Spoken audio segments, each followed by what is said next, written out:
Should you have a tablet in your car when driving for Uber and Lyft? I'm not talking about, like, say, the tablet in the front, like, say, if you're using an iPad, for example, to do rides. That's very common in a lot of cars now.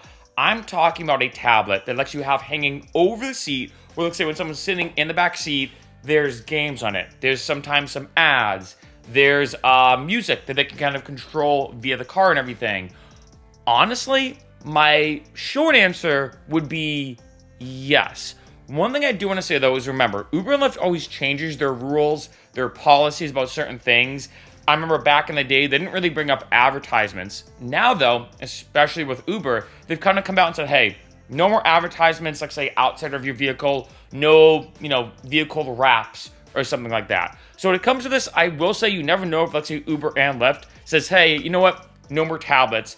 Because on this channel, as you can imagine, I've been contacted by a lot of different rideshare companies, whether it's different products, services, whatever. And one of them has contacted me saying, hey, Mark, I would love to do a brand deal. We have this amazing tablet that you can kind of hang in the back. You can sometimes get more money as a driver as people, like, say, have a better ride.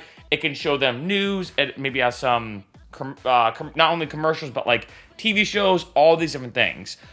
Overall, like I said, I think this is actually, a good idea. I'd be very curious to see what people think. I personally have never had a tablet in my car when driving. So I will say that. I was always kind of on the fence about it. But I think as time has gone on, I've leaned more towards yes. And as when you sit in the back, it's not like it's something giving a huge advertisements, although some of them do have ads. It's more of just almost like a mini, I hate to use this word, but almost like a mini toy for people to play with while they're going from point A to point B.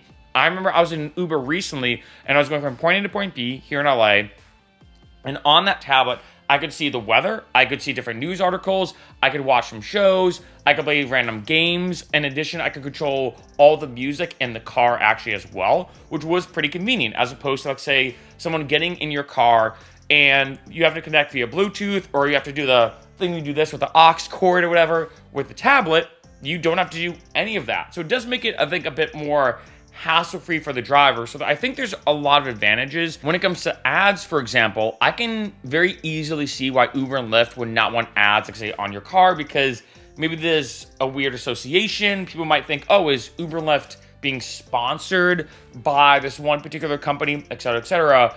But when it comes to a tablet, it's more of just an item in your car to improve the driving experience for both of you. Again, like I said, making it easier for you, but also the passenger. But let me know what you think in the comments. For those who have a tablet in their car that hang over the back seat so people can sit in the back seat and play on it, how's your experience been? Positive or negative?